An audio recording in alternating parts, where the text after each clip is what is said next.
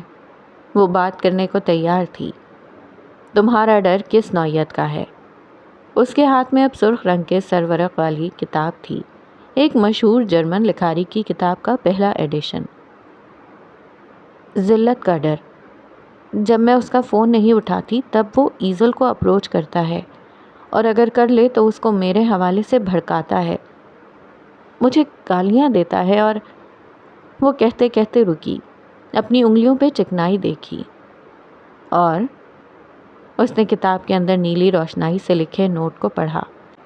بے اختیار کوئی پرانا دوست یاد آ گیا، اور وہ اسے کہتا ہے کہ میں ایک گھٹیا عورت ہوں جو اپنے سابقہ عاشق کے پاس رہنے کے لیے گئی ہوں، کیونکہ میرا دل میرے شوہر سے بھر گیا ہے۔ قیس کی مسکراہٹ لمحے بھر میں غائب ہوئی۔ وہ کتاب ہاتھ میں لیے ساکت رہ گیا۔ جب دو لوگ الگ ہوتے ہیں تو تعلق سے عزت اور شرم بھی الگ ہو جاتی ہے۔ محب میری بیٹی کو مجھ سے بدظن کر رہا ہے، مجھے اس سے ذلت کا ڈر لگتا ہے۔ تمہیں مجھے بتانا چاہیے تھا میرا، میں کیا تمہارے لیے اتنا ناقابل اعتبار ہوں؟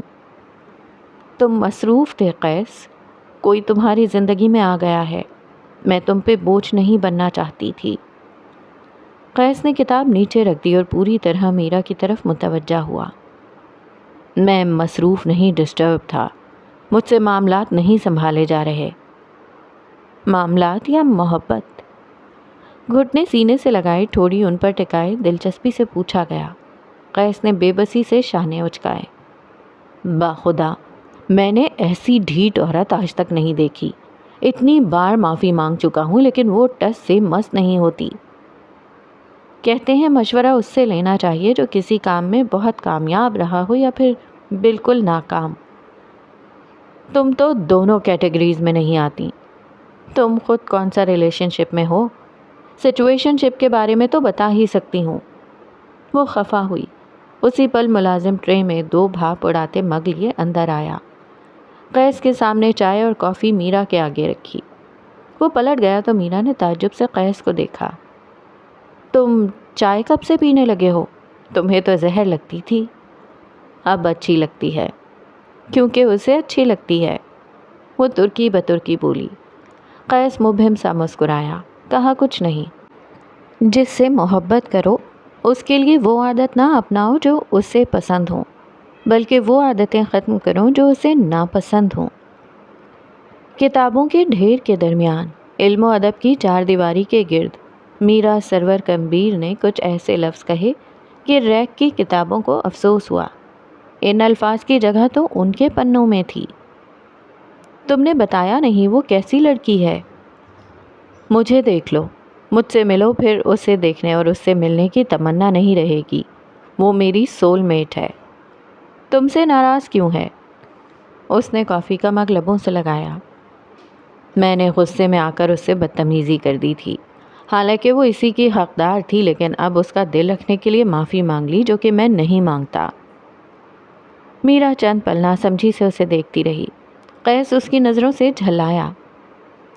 تم نے کہا تم دونوں سول میٹس ہو، پھر تمہیں کیا لگتا ہے وہ معافی اور کور اپ نہیں سمجھ سکتی؟ کتابوں کے درمیان بیٹھے قیس کی رنگت پھیکی پڑی، مگر اس نے ہار نہ مانی۔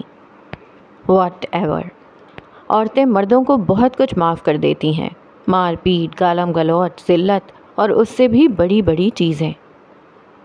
عورت یہ کام دو صورتوں میں کرتی ہے، ایک مجبوری جو کہ مجھے نہیں لگتا تمہاری سول میٹ میں ہوگی، دوسرا اس کا پسندیدہ مرد۔ تم اس کے پسندیدہ مرد ہو؟ میرے علاوہ کون ہو سکتا ہے؟ اس گفتگو میں پہلی بار قیس کو اپنی طرف سے لاجک غائب ہوتے محسوس ہوئی۔ وہ ایسے وکیل کی مانند تھا جو عدالت میں آتے ہی دلیل بھول گیا تھا۔ اگر میں نہیں بھی ہوں تو فرق نہیں پڑتا، وہ میری پسندیدہ عورت ہے اور بات یہاں ختم۔ وہ خائف ہو رہا تھا، کسی خیال، کسی گفتگو میں بھی وہ زینیا کو خود سے فاصلے پر نہیں دیکھنا چاہتا تھا۔ محب بھی یہی سمجھتا تھا، میں اس کی پسندیدہ عورت ہوں تو بات ختم۔ اس نے میرے لیے کئی حربے استعمال کیے، مجھے بلیک میل کیا۔ شادی کے شروعاتی مہینے وہ مجھ پہ چاہتے لوٹاتا رہا، لیکن مرد شارٹ ٹیمپر ہوتے ہیں، جلد حوصلہ کھو دیتے ہیں۔ وہ بھی فرسٹریشن کا شکار ہو گیا، اور مرد کے بعد فرسٹریشن اتارنے کا سب سے محبوب طریقہ مار ہوتی ہے۔ وہ طنزیہ مسکرائی۔ میں محب نہیں ہوں، میں اسے مار نہیں سکتا۔ وہ بے چین ہوا۔ شاید تمہارے پاس اپنی فرسٹریشن اتارنے کا کوئی اور طریقہ ہو۔ میرا نے قیس کے چہرے پر واضح بےقلی دیکھی۔ اگر وہ تمہاری سول میٹ ہے تو اس سے رعایت کی امید مت رکھنا۔ مرد ہمیشہ کہتا ہے محبت تو معصوم عورت سے ہوتی ہے۔ میں بتاؤں وہ ایسا کیوں کہتا ہے؟ وہ میز پہ کوہنیاں رکھے آگے کو ہوئی۔ معصوم عورت قابو میں جلد آ جاتی ہے، مرد حاکم ہے، وہ حاکم رہنا چاہتا ہے۔ اپنے ٹکر کی عورت سے اسے محبت ہو سکتی ہے، ایک ناکام محبت۔ وہ پیچھے ہوئی، چائے کافی ٹھنڈی پڑ چکی تھی۔ کچھ تھا جو قیس کے دل میں کھپ گیا تھا اور وہ اسے نکال نہیں سکتا تھا۔ کیا کوئی طریقہ ہے جس سے میں فرسٹریٹ نہ ہوں، یا کچھ ایسا جس سے میں اس کی انفرادی حیثیت تسلیم کر لوں؟ مجھے ٹریجک اینڈنگ سے خوف آتا ہے۔ میرا اپنی جگہ سے اٹھی اور اس کے ساتھ آ کر بیٹھی۔ دونوں نے ایک ساتھ ریک سے ٹیک لگا لی۔ دونوں کی نظریں سامنے والی دیوار پہ جم گئیں، وہ دیوار جس پہ ان دونوں کے برے بچپن کی کہانی نشر ہو رہی تھی۔ وہ دونوں ایک گھونسلے کے پرندے تھے۔ وہ مہدی سے نفرت کرتا تھا کیونکہ وہ اپنی ماں سے محبت کرتا تھا۔ میرا مختلف تھی، وہ اپنی ماں سے اتنی نفرت کرتی تھی جتنی کمبیر خاندان کا کوئی اور فرد۔ عورتیں پیس میکرز ہوتی ہیں عبداللہ، ساری زندگی انہوں نے ڈھیر سارے خواب دیکھے ہوتے ہیں، مگر ان تمام خوابوں میں ایک خواب کو ترجیح حاصل ہوتی ہے، اچھی شادی۔ وہ دھیرے دھیرے کہہ رہی تھی، اگر اسے پسندیدہ مرد نہ بھی ملے تو وہ ایڈجسٹ کر جاتی ہے، عزت اور درگزر کی وافر مقدار کے ساتھ۔ عورت کی چھٹی حس بہت تیز ہوتی ہے۔ تم اس کے ساتھ کھیل کھیلنا بند کرو، جو ہو وہی بن کر سامنے جاؤ، منہ سے نہیں عمل سے اسے باور کرواؤ، وہ تمہیں معاف کر دے گی۔ اس نے پہلے بھی کیا ہوگا، ہے نا؟ قیس کو یاد آیا، وہ اسے چوری کا الزام لگا کر نکال چکا تھا، مگر واپس اس کے پاس جاتے ہوئے اس نے دل سے اپنی غلطی درست کی تھی، اور زینیا حاکم اسے معاف کر چکی تھی۔ اسے ٹریگر کرنا چھوڑ دو، ورنہ اپنی عزت اس کے دل میں کھو دو گے، اور جس مرد کی عورت عزت نہیں کرتی وہ اس کے ساتھ نہیں رہتی۔ قیس نے خاموشی سے ریک کی ٹیک چھوڑی۔ اس کمرے میں اس نے دنیا کے نامور لکھاریوں کی کتابیں جمع کی تھیں۔ اسے ان کتابوں میں لکھے اقتباسات ازبر تھے۔ پھر ایک زینیا حاکم، وہ ایک عورت کیا شے تھی جسے وہ خود سے نہیں سمجھ سکا۔ میرا بھی سیدھی ہو بیٹھی اور ایک کپڑا اٹھا کر اس کے ساتھ کتابیں صاف کروانے لگی۔ وہ خاموشی سے کتابیں صاف کرتے ہوئے کئی بار انہیں کھول کر دیکھ لیتا تھا۔ کوئی نوٹ، کوئی تاریخ، کوئی انسان، اسے بہت کچھ یاد آ جاتا۔ یوں ہی ایک کتاب کے اوراق پلٹتے، ایک ہائی لائٹڈ سطر پر وہ تھم گیا۔ وہاں بے حد صاف واضح لکھا تھا، شاہ لطیف کہتے ہیں عورت عشق کی استاد ہے۔ وہ کئی لمحے اس سطر کو دیکھتا رہا، کبھی میرا کو، کبھی سطر کو۔ فجر کو قضا ہوئے کئی ساعتیں بیت چکی تھیں۔ رات بھر بارش برستی رہی تھی۔ اکتوبر نومبر میں اسلام آباد یوں ہی آسمان کے آنسوؤں سے بھیگا رہتا ہے۔ گلی میں اسٹریٹ پولز کی مدھم روشنی تھی، درخت دھل کر صاف ہو چکے تھے۔ سرمئی سڑکوں پہ پانی جمع تھا۔ اسی پانی کے بھرے ہوئے پیالے میں کسی دراز قد مرد کا عکس بن رہا تھا۔ وہ گیلے پتھر اٹھاتا اور انہیں بالکنی کی طرف پھینکتا۔ اس کے عقب میں اس کی سیاہ گاڑی کھڑی تھی جس کے ڈرائیور کو وہ گھر روانہ کر چکا تھا۔ اس کے چہرے پہ تھکاوٹ واضح تھی مگر خوشی بھی۔ اس کی آنکھ گرل سے لگتے پتھروں کی آواز سے کھلی تھی۔ وہ ابھی بھی سونے کے لیے لیٹی تھی۔ آج کل اس کی راتیں یوں ہی شب خوابی کا شکار تھیں۔ پیروں میں سلیپرز ڈالے وہ بیلکنی کی طرف چلی آئی۔ گیلی گرل پہ ہاتھ رکھ کر نیچے دیکھا تو اس کی ریڑھ کی ہڈی تک سنسناہٹ دوڑ گئی۔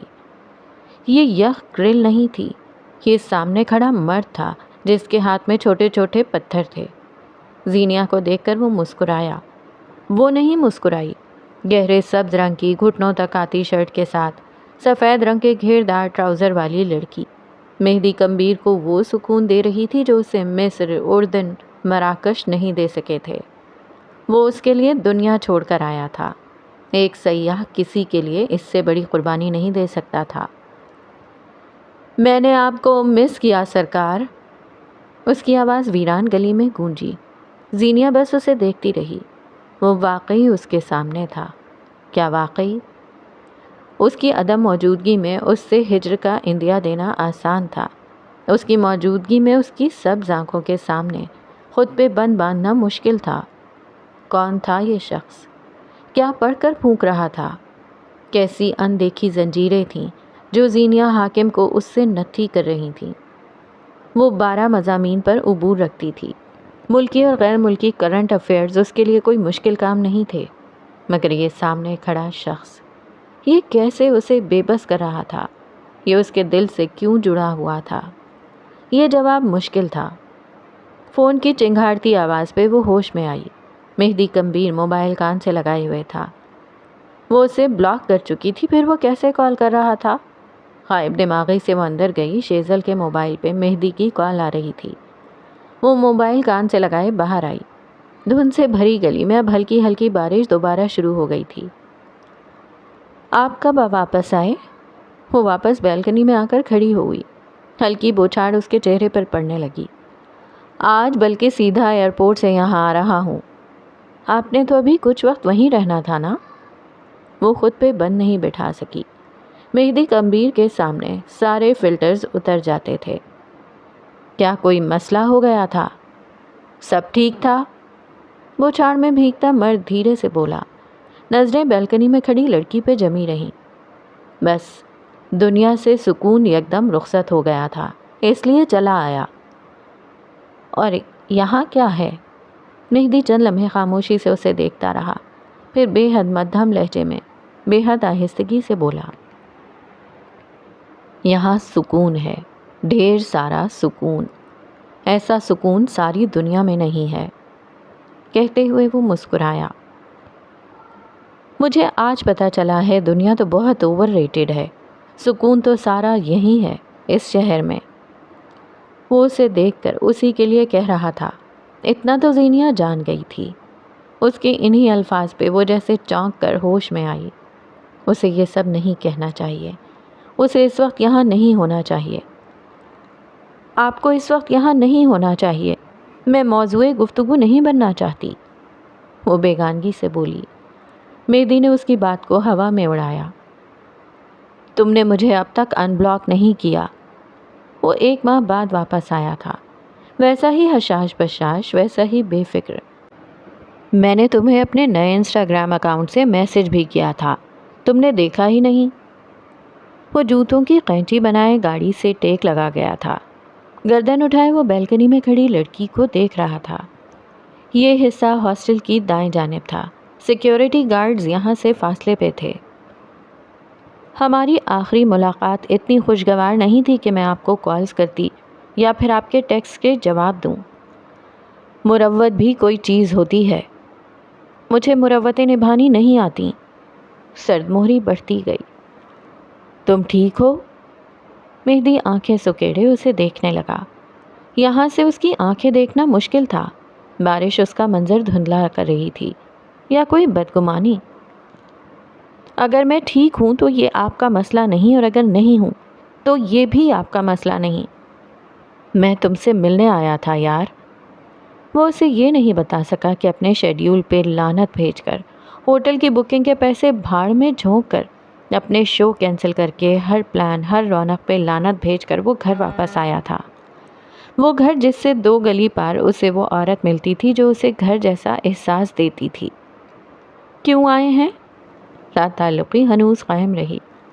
تم سے ملنے، اور تمہارے لیے آنے کا پرمٹ ہے میرے پاس۔ وہ بہت جلد ختم ہونے والا ہے۔ یعنی تم اپنے فیصلے پہ قائم ہو؟ اس کے لبوں کو ایک زخمی مسکراہٹ نے چھوا۔ زینیا کی سرد مہری میں البتہ کوئی فرق نہیں پڑا۔ اس کی آنکھیں جیسے مہدی کو پہچانتی ہی نہ ہوں۔ مہدی کے لیے یہ سب دیکھنا مشکل ہوا۔ مجھے نہیں لگتا مجھے میرے فیصلے پہ نظر ثانی کرنے کی کوئی ضرورت یا کوئی وجہ تھی۔ ہمارے درمیان یہی طے ہوا تھا۔ ہر بات زبان سے طے نہیں ہوتی سرکار۔ میرے لیے ہر بات زبان سے ہی طے ہوتی ہے۔ اور دل؟ بارش اسے بھگو رہی تھی، سرد ہوائیں اسے ٹھٹرنے پر مجبور کر رہی تھی، مگر وہ اس یخ تاثر سے زخمی ہو رہا تھا جو اس لڑکی کے لہجے میں تھا۔ زینیا استہزائیہ مسکرائی۔ دل کیا ہے؟ جسم کو خون پہنچانے والا ایک عضو؟ میں اسے سر نہیں چڑھاتی۔ مہدی خاموش رہا۔ سارا جوش جھاگ کی طرح بیٹھ گیا تھا۔ گھر کے دروازے پہ جیسے خاردار تاریں لگ گئی تھیں۔ وہ اندر داخل ہوتا تھا تو جسم زخمی ہونے لگتا تھا۔ وہ اس قلیل سے وقت میں اس سے اتنا دور کیسے چلی گئی؟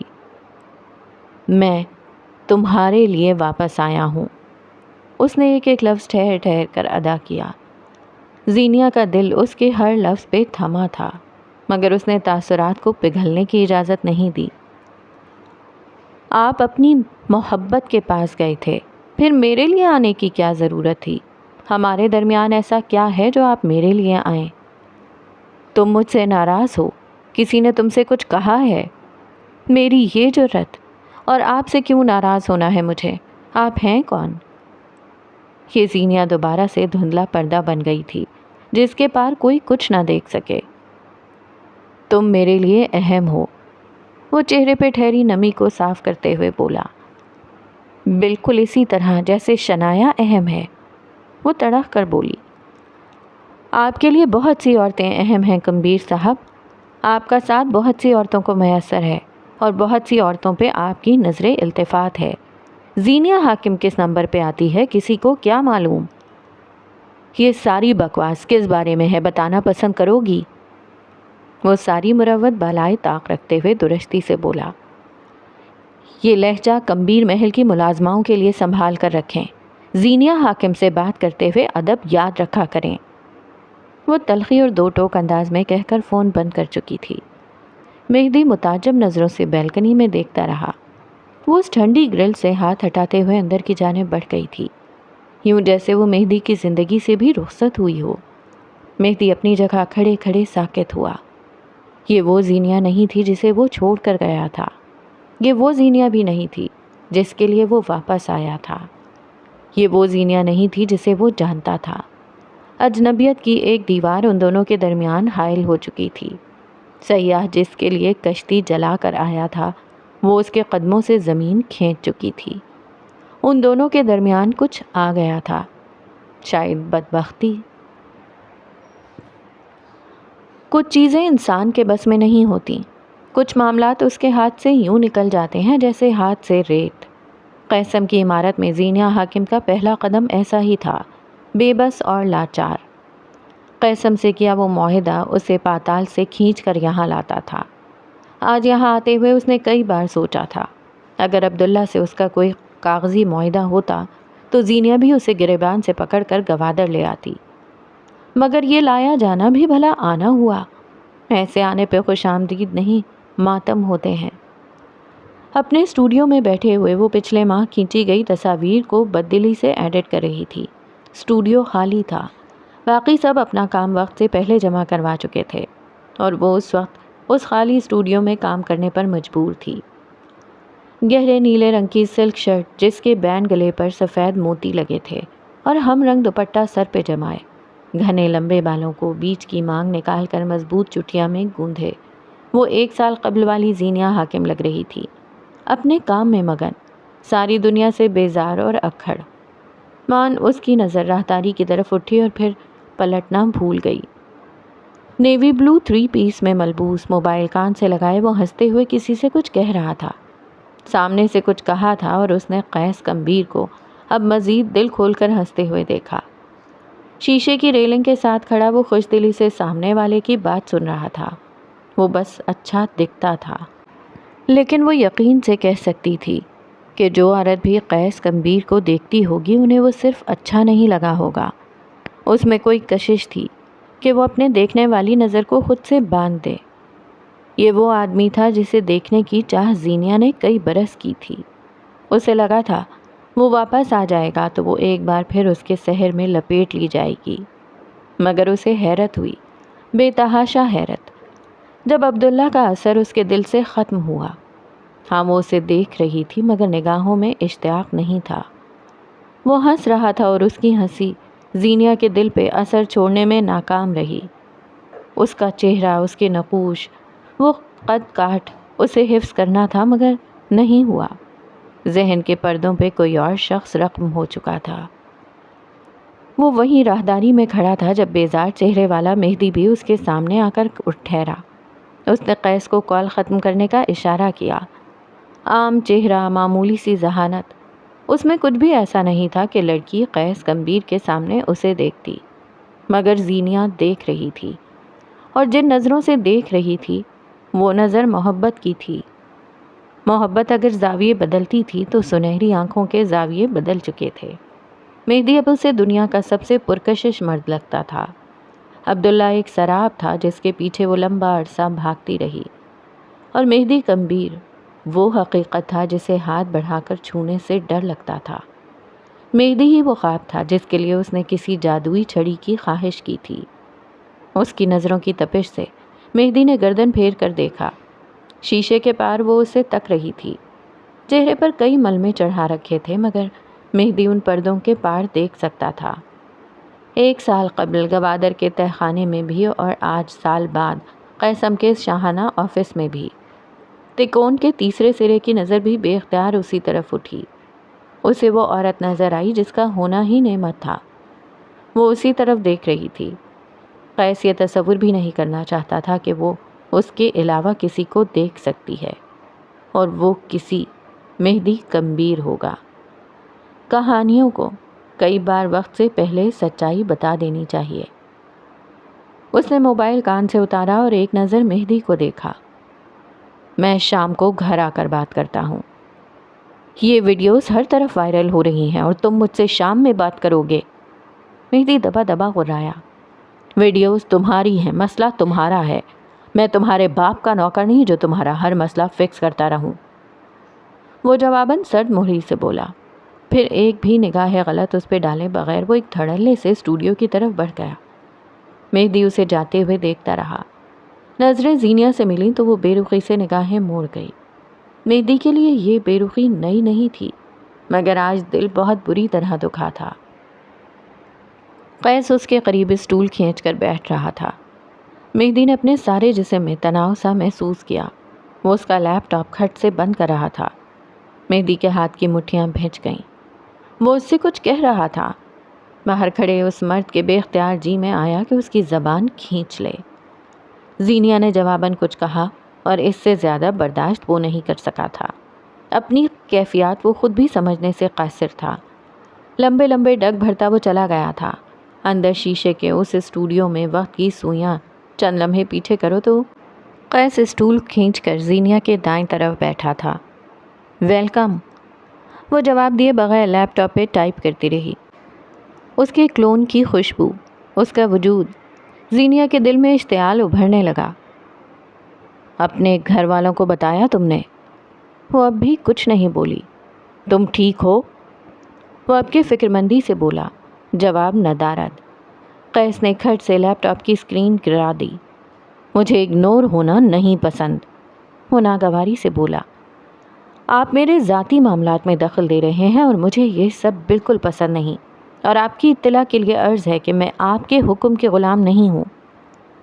وہ بازو سینے پہ باندھے تندہی سے بولی، ہم دونوں کے درمیان کچھ ذاتی بھی ہے، بالکل ہے، اور بہت کچھ ہے، بلکہ ہمارے درمیان ایسا کیا مختلف ہے؟ میں صرف قیسم کی ایک فوٹوگرافر ہوں، تم میری سول میٹ ہو۔ وہ ایک پل کے لیے بھی اس کے چہرے سے نگاہیں نہیں ہٹا سکا۔ یہ خوش فہمی آپ کو ہے، مجھے نہیں۔ زینیا نے گردن پھیر کر اسے دیکھا۔ وہ سیاہ آنکھیں اس کے چہرے پہ ہی جمائے ہوئے تھا۔ تم HR گئی تھی یہ شکایت کرنے کہ اس آفس کے مردوں سے تمہیں مسائل ہیں، تمہیں کس سے مسئلہ ہے؟ زینیا عجیب انداز میں مسکرائی، اندر تک جیسے آگ بھر گئی ہو۔ تمہاری ٹیم بھی تمہارے جیسی ہے، حالانکہ میں نے انہیں صاف صاف یہ بتایا کہ مجھے قیس کمبیر کے ارد گرد رہنے سے مسئلہ ہے، انہوں نے تمہارا نام نہیں لیا۔ قیس کی رنگت ایک لمحے میں سرخ ہوئی تھی، گردن کی نسیں تک ابھر آئیں، اس کا ہاتھ جیسے زینیا کی گردن تک جاتے جاتے رکا ہو۔ میرے متعلق آج تک کسی لڑکی نے ایسی کوئی بکواس نہیں کی، تمہاری جرأت کیسے ہوئی؟ مارے غیظ کے اس کی آواز لڑکھڑانے لگی۔ تم کسی لڑکی کے ساتھ اس طرح اسٹول کھینچ کر بیٹھتے ہو؟ اس طرح کسی بھی ورکر کے لیپ ٹاپ بند کر دیتے ہو؟ اسی طرح کسی بھی ورکر سے اس کے ذاتی مسائل پوچھتے ہو؟ تم مختلف ہو، اہم ہو میرے لیے۔ وہ سرخ ہوتے چہرے کے ساتھ بے حد ضبط سے بولا۔ کیوں ہوں میں؟ نہیں رہنا مجھے تمہارے لیے اہم۔ جو کچھ تم نے میرے ساتھ کیا ہے اس کے بعد مجھے تمہاری شکل سے بھی نفرت ہے۔ تم نے مجھے سارے جہاں میں ذلیل کیا۔ وہ اپنی جگہ سے اٹھ کھڑی ہوئی۔ عبداللہ نہیں آئے گا، زینی اس کا انتظار ترک کر دو۔ جب مجھے تمہاری سب سے زیادہ ضرورت تھی، جب مجھے لگا سب ٹھیک ہو جائے گا، تب تم نے مجھے سب کے سامنے رسوا کیا۔ وہ تمہارے باپ کو فون کر کے منع کر چکا ہے، وہ صرف اور صرف تمہیں اذیت دینا چاہتا ہے۔ وہ تم سے تمہارے باپ کا انتقام لے رہا ہے۔ میں نے تمہارے علاوہ کبھی کسی سے امید نہیں لگائی، تم نے مجھے ساری زندگی کے لیے مسخ کر دیا۔ میں نے تمہارے علاوہ کسی کے لیے اپنی انا نہیں ہاری، تم نے مجھے بے عزت کیا، تم نے ہر بار میرے ساتھ یہی کیا۔ وہ بلند آواز میں کہتے ہوئے رکی۔ پھر میں تمہارے بغیر رہنا سیکھ گئی، تم سے امیدیں ختم کر دیں، تم سے توقعات خاک کر دیں، اور اب تم آئے ہو۔ تم اب کیوں آئے ہو؟ وہ تھک کر دوبارہ اسٹول پر بیٹھ گئی، چہرے پہ رندھا ہوا تحسر قائم تھا۔ قیس سپاٹ چہرے کے ساتھ اسے دیکھتا رہا۔ یعنی اس تعلق میں اس حد تک آگے جانے والا وہ اکیلا نہیں تھا۔ بس ہو گیا، اگر مزید گالیاں دینے کا یا پھر مجھے ذلیل کرنے کا موڈ ہے تو میرے آفس چلتے ہیں، وہاں ایک فائدہ ہے، آواز باہر نہیں جائے گی۔ وہ تلخ ہوا۔ زینیا نے اسے نہیں دیکھا۔ عبداللہ فی الحال اذیت کی اس انتہا کو نہیں پہنچا تھا جہاں وہ تھی۔ لا علمی اسے مبارک ہو، عذاب اسے مبارک۔ تم نے HR جا کر یہ کہا ہے کہ میں تمہیں تنگ کرتا ہوں؟ اب کہ وہ کاٹدار انداز سے بولا۔ زینیا کی آنکھوں میں آنسو امڑنے لگے۔ قیس بری طرح بیزار ہوا۔ اب اگر تم نے یہ رونے والا ڈرامہ کیا تو میں تمہاری آنکھیں نکال دوں گا۔ انگلی اٹھا کر وارن کیا۔ عزت جس طرح عورت کی ہوتی ہے اسی طرح مرد کی بھی ہوتی ہے۔ اگر اس دن میں نے تمہیں ذلیل کیا تھا تو آج تم مجھے کر چکی ہو، بتاؤ کیسے حساب دو گی؟ تم میری ٹیم کے سامنے مجھے رسوا کرنے کا حساب کیسے دو گی؟ اس نے ہاتھ زور سے میز پہ مارا۔ اندر آتی ایک ورکر سہم کر پیچھے ہوئی اور بغیر آس پاس دیکھے وہ باہر نکل گئی۔ باس غصے میں تھے، اپنی شامت کون لانا چاہے گا؟ زینیا نے خالی خالی آنکھیں اٹھا کر اسے دیکھا۔ ان آنکھوں میں قلق تھا۔ بغیر کچھ کہے اس نے اپنا لیپ ٹاپ کھولا اور چند بٹن دبا کر اسکرین اس کے سامنے کر دی۔ وہ قیسم کے کسی ملازم کی طرف سے بھیجی گئی نازیبا ای میلز تھیں۔ نامحسوس انداز میں قیس کے ہاتھ کی مٹھیاں بھنج گئیں، آنکھوں میں سرخی دوڑ گئی۔ وہ زینیا حاکم سے انتہائی نازیبا مطالبات کر رہا تھا۔ تم نے مجھے کیوں نہیں بتایا؟ تم کہتے ہو ٹراما انسان کی شخصیت کو بدل دیتا ہے۔ غصے میں انسان وہ نہیں رہتا جو امیج اس نے بنا کر رکھی ہوتی ہے۔ اپنے کسی باس سے ہراس ہونا مجھے بھی غصہ دلا گیا تھا، اور غصہ مجھے تم پہ بھی تھا، لیکن میں نے صرف اس انسان کی شکایت جمع کروائی جس سے مجھے شکایت تھی۔ اصل انسان وہ ہوتا ہے جسے غصہ قابو کرنا آتا ہو۔ تمہیں غصہ قابو کرنا نہیں آتا قیس۔ وہ شل رہ گیا۔ اتنے دنوں سے وہ خود کو جو دلاسے دیتا رہا تھا وہ خاک ہوئے۔ تم سمیت یہاں ہر انسان آئیڈیل زندگی نہیں گزار رہا، لیکن ہر کوئی تمہاری طرح سیڈسٹ نہیں ہے۔ تم لوگوں کو سزائیں دیتے ہو، تم بغض پال لیتے ہو، بے عزت کرتے ہو اور معاف نہیں کرتے، معافی نہیں مانگتے۔ زخمی انداز میں کہتے اس نے پاس رکھے کاغذ پہ چند الفاظ گھسیٹے، پھر قیس کے آگے رکھا۔ میں نے اپنی دوست کی خاطر کانٹریکٹ کی شق توڑی اور میں تم سے اس کے لیے معافی مانگتی ہوں۔ قیس نے کاغذ پہ لکھے معذرتی الفاظ پڑھے۔ ملال گہرا ہوا۔ وہ اس سے کسی معذرت کا خواہش مند نہیں تھا۔ تمہیں برا لگتا ہے تو تم اس امر کو یقینی بناتے ہو کہ سب کو ویسا محسوس کرواؤ۔ تمہیں ہرٹ ہوتا ہے تو تم دوسروں کو ہرٹ کرتے ہو۔ تم کہتے ہو تم اس وقت غصے میں تھے، لیکن انسان کا اصل وہی ہوتا ہے جو وہ غصے میں ظاہر کرتا ہے۔ اس وقت تمہیں جیسے پتہ چلا کہ میں نے تمہاری شکایت کی، تم فوراً سے حساب لے کر آ گئے۔ میری غلطی تمہاری غلطی، اور یہ ہو گیا حساب برابر۔ تم ہر تعلق میں یہی حساب کتاب اور کاروبار کرتے ہو۔ وہ اسے یہ نہیں کہہ سکی کہ اپنی منگیتر سے بھی وہ یہی حساب کتاب کرتا رہا تھا۔ وہ بول رہی تھی اور قیس بمشکل گردن اٹھائے ہوئے تھا، ورنہ یوں لگتا تھا ابھی ڈھلک کر گرے گی۔ وہ جتنی کوشش کرتا تھا زینیا کو اس سے شکایات نہ ہوں، ہر دفعہ اس کی ہر کوشش دھری کی دھری رہ جاتی تھی۔ تمہاری طرف میرے کئی حساب نکلتے ہیں، کاش میں تمہیں وہ سب گنوا سکتی۔ اسے عبداللہ کی وجہ سے موضوع گفتگو بننا یاد آیا۔ اسے عبداللہ کی وجہ سے تانے یاد آئے، دل کی وہ تکلیف یاد آئی جو اس کے نہ ہونے پہ ہوتی تھی۔ وہ لمحہ یاد آیا جب اس کے دل کے نہ چاہتے ہوئے بالاج کو اپنے نکاح میں قبول کیا۔ بالاج کی طنز، اس کا ہاتھ اٹھانا یاد آیا۔ عبداللہ کی طرف اس کے واقعی کئی حساب نکلتے تھے۔ کئی لمحے ان دونوں کے درمیان خاموشی رہی۔ وہ شاید نادم تھا، شاید نہیں۔ ایک غلطی تو خدا بھی معاف کر دیتا ہے۔ کافی دیر بعد وہ دھیرے سے بولا، اسی لیے وہ خدا ہے اور میں انسان۔ کچھ انسان اپنے باپ کو بھی معاف نہیں کرتے، ان میں زینیا حاکم سرِ فہرست ہے۔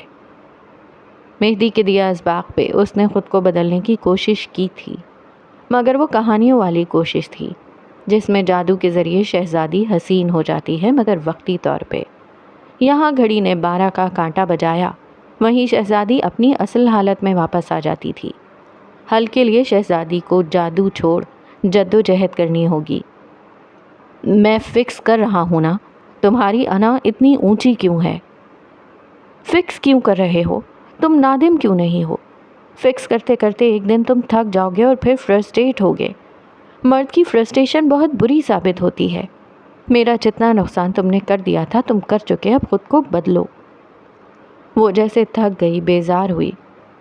تم قسم چھوڑ رہی ہو۔ تم نے ملازمین سے معاہدے توڑنے کی سنگین نتائج کے بارے میں معلومات کروائیں۔ زینیا کا لیکچر اس پہ خاک اثر انداز نہیں ہوا۔ وہ ایک بار اپنے مطلب کی بات پہ آیا۔ زینیا گہری سانس بھر کر رہ گئی۔ چھوڑ سکتی ہوتی تو چھوڑ دیتی۔ قسم ہر کسی کے لیے خوابوں کی عمارت ہے، مگر میرے لیے ایک نائٹ میئر۔ اس نے لفظ نائٹ میئر پہ بے ساختہ نگاہیں اٹھا کر اسے دیکھا۔ اس عمارت میں مجھے گھٹن ہوتی ہے، کاش میں اسے چھوڑ سکتی۔ وہ بے بسی بھری حسرت سے کہتے ہوئے اٹھی، اپنا سامان سمیٹا اور باہر نکل آئی۔ قیس شل سا اندر بیٹھا رہا۔ کیا اس کی ایک غلطی واقعی اس پہ اتنی بھاری پڑی تھی؟ راہداری میں قدم اٹھاتی لڑکی سب کچھ بھول کر آگے بڑھنے کی کوشش کر رہی تھی۔ عبداللہ ایک بار پھر اسے تاریکیوں میں کھینچ لایا تھا۔ تو جناب یہاں ختم کرتے ہیں ہم آج کی ایپیسوڈ کو، اور آج کی ایپیسوڈ میں قیس جو ہے وہ نہیں جانتا کہ زینیا ہی اس کی فیانسے ہے، جبکہ زینیا یہ بات جان چکی ہے کہ قیس ہی عبداللہ ہے۔ اور اب ایک طرف دکھ ہے اس بے عزتی کا، اس تلخ رویے کا جو قیس نے اس کے ساتھ روا رکھا جب وہ شیزل کی بہن کی شادی میں فوٹوگرافی کر رہی تھی، اور دوسری طرف دکھ ہے اس بات کا کہ قیس ہی عبداللہ ہے۔